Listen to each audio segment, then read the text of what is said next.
Ayan, ganun pa rin. Binabayi ang pag-uulan namin dito kaya hanggang mamayang gabi na naman ito.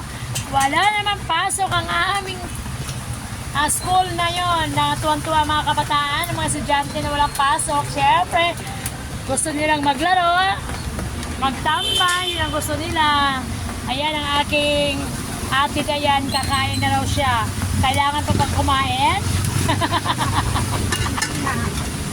Tingnan niyo naman ang aking ate Dayan. Kailangan mo ba siyang kumain? Sagot mo na. Oh, kailangan mo bang kumain? Tingnan niyo, ha? Tingnan niyo yung ate Dayan ko.